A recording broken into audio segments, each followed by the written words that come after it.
മുഖ്യമന്ത്രി വിധി പറഞ്ഞ സിംഗിൾ ബെഞ്ച് ദേവസ്വം ബെഞ്ചിനെതിരെ എന്തോ പറഞ്ഞു എന്ന് വരുത്തി തീർക്കാനാണ് ശ്രമിച്ചത്. അന്വേഷണ ഉദ്യോഗസ്ഥരെ കുറിച്ച് അല്ലെങ്കിൽ അന്വേഷണ ഏജൻസിയെ കുറിച്ച് വളരെ ക്രിട്ടിക്കലായ ഒരു പരാമർശം വന്നാൽ എന്തെങ്കിലും കുഴപ്പമുണ്ടോ എന്ന് നോക്കുക, തിരുത്തുക. കോടതിയുടെ മേൽനോട്ടത്തിലുള്ള അന്വേഷണമാണ്, എന്നിട്ടും ഭരണകൂട സമ്മർദ്ദം അവിടെ ഉണ്ടോ എന്ന് പരിശോധിക്കുക തുടങ്ങിയ കാര്യങ്ങളാണ് ചെയ്യാനുള്ളത്.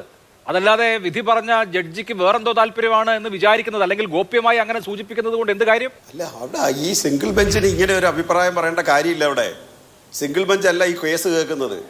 ഈ കേസിന്റെ മുഴുവൻ ഡേറ്റാസും ഡിവിഷൻ ബെഞ്ചാണ്, അല്ലെങ്കിൽ ശബരിമലയുടെ പ്രത്യേക ബെഞ്ചാണ്.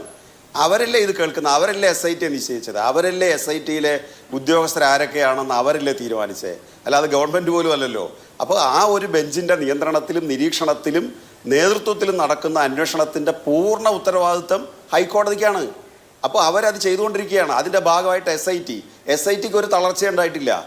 ശരിയായ തെളിവ് കണ്ടെത്തിയിട്ട് മാത്രമേ SITക്ക് ഒരു പേപ്പർ കൊടുക്കാൻ പറ്റൂ, അതുപോലെ ആളുകളെ അറസ്റ്റ് ചെയ്യാൻ പറ്റൂ.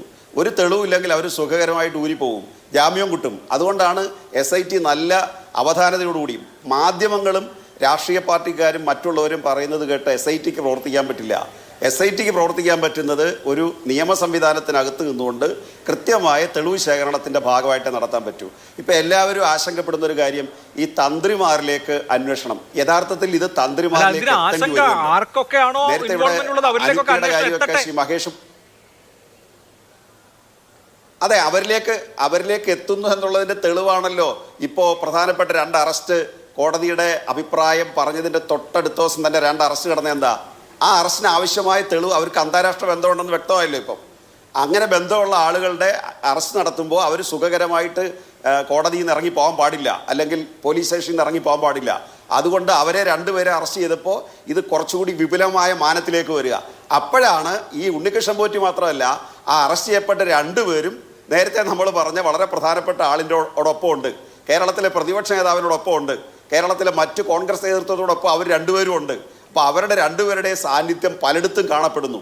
ഇനി അവരെ തന്ത്രിയുമായിട്ട് കൂട്ടിമുട്ടിക്കുന്ന തെളിവുകളിലേക്ക് എത്തണം. കാരണം തന്ത്രിമാർ ഇതിനകത്തൊരു പ്രധാനപ്പെട്ട കാര്യമാണ്. ശബരിമലയിൽ നിന്ന് ആ ശ്രീകോവിലിനകത്ത് നിന്ന് എന്തെങ്കിലും പുറത്തു പോകണമെങ്കിലോ എന്തെങ്കിലും അകത്തേക്ക് ചെല്ലണമെങ്കിലോ അവരുടെ അനുവാദമില്ലാതെ ഏത് പ്രസിഡന്റ് തീരുമാനിച്ചാലും ഏത് മന്ത്രി തീരുമാനിച്ചാലും അവർക്കാണ് അതിൻ്റെ അവകാശം. അപ്പോൾ അവരിലേക്ക് എത്തണം. അതുപോലെ വാജിവാഹനം അദ്ദേഹത്തിന് കൊണ്ടുപോകാൻ അവകാശമല്ല ശ്രീ അഭിലാഷ്.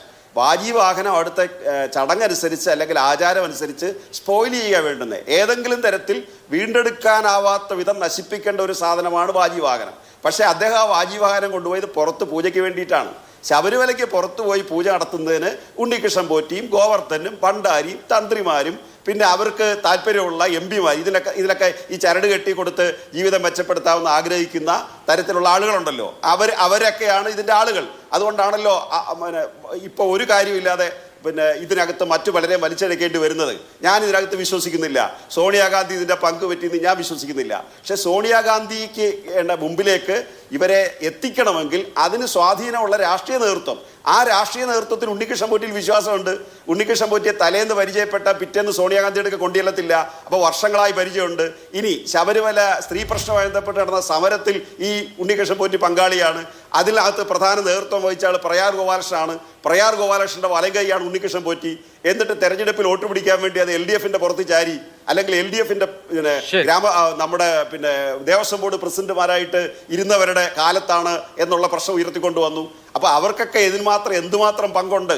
ഒരു കാര്യം ഞാൻ പറയാം, പത്മകുമാർ ജില്ലാ കമ്മിറ്റി എന്ന് പറയും നിങ്ങൾ വിളിച്ചുകൊണ്ടാ. പത്മകുമാറിനെ ഞങ്ങൾ ജില്ലാ കമ്മിറ്റി എന്ന് പുറത്താക്കിയാൽ നിങ്ങൾ പറയാൻ പോകുന്ന കാര്യം കൂടെ ഞാനങ്ങ് പറഞ്ഞേക്കാം. നിങ്ങൾ പറയാൻ പോകുന്നത് പത്മകുമാർ എന്ന് പറയുന്ന ഒരാളെ പുറത്താക്കി CPM മുഖം രക്ഷിക്കുകയാണ്, ഇതല്ല സംഭവം എന്ന് പറഞ്ഞായിരിക്കും നിങ്ങൾ ചർച്ച നടത്താൻ പോവുക. അതുകൊണ്ട് ഞങ്ങൾ അതിൽ കണ്ടിരിക്കുന്നത് പത്മകുമാറിന് ഇതിൽ ഉത്തരവാദിത്വം ഉണ്ടെന്ന് ഏതെങ്കിലും തരത്തിൽ കോടതി നിരീക്ഷിച്ചാൽ, അല്ലെങ്കിൽ അങ്ങനെ ഒരു തെളിവ് വന്നാൽ പത്മകുമാർ CPM കാണത്തില്ലെന്ന് മാത്രമല്ല, പത്മകുമാറിനെതിരായുള്ള ഏത് നിയമം ഞങ്ങളുടെ സപ്പോർട്ടാണ്. കാരണം ഗവൺമെന്റ് ജാമ്യാപേക്ഷകൾ മുമ്പിൽ വന്നിട്ടും കോടതി ജാമ്യം പോലും കൊടുക്കാതെ, താങ്കൾക്ക് അറിയാമല്ലോ ബെയിൽ ഈസ് ദ റൂൾ എന്നാണ്. ഇതുവരെ ജാമ്യം പോലും പത്മകുമാറിന് കിട്ടിയിട്ടില്ല. എന്നിട്ട് കോടതി ഇനി എന്തെങ്കിലും നിരീക്ഷിച്ചാൽ ഞങ്ങൾ പത്മകുമാറിനെതിരെ എന്തെങ്കിലും ചെയ്തു പോകുന്നൊന്നും പറയല്ലേ? അല്ല ശ്രീ അഭിലാഷ്, നിങ്ങളുടെ മാധ്യമ സ്ഥാപനത്തിനകത്തൊരു ചട്ടമുണ്ട് ഓരോ കാര്യങ്ങൾ നടത്തുന്നതിനൊക്കെ. അതുപോലെ CPM എന്ന് പറഞ്ഞ പാർട്ടിക്കകത്ത് ഒരു ചട്ടമുണ്ട്. ഒരാളിൻ്റെ പേരിൽ കുറ്റാരോപണം വന്നാൽ അയാളെ പുറത്താക്കാൻ തീരുമാനിച്ചാൽ രാഷ്ട്രീയ പാർട്ടികൾക്ക് പലരെയും പുറത്താക്കേണ്ടി വരും.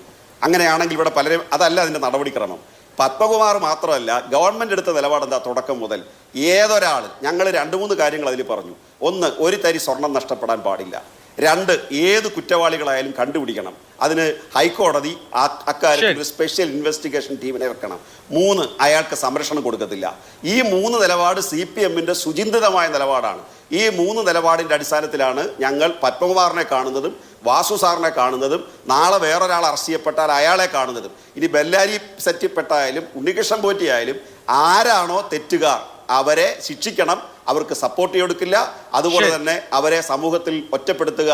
ഇതും തുടർന്ന് അവിടെ ആവർത്തിക്കാതിരിക്കാൻ ഞങ്ങളുടെ ഒരു സതുദ്ദേശത്തെ കൂടി അങ്ങ് കാണണം. തുടർന്നത് അവിടെ ആവർത്തിക്കാതിരിക്കാൻ ഞങ്ങൾ കാണിച്ച കരുതൽ എന്തുമാത്രമുണ്ട്.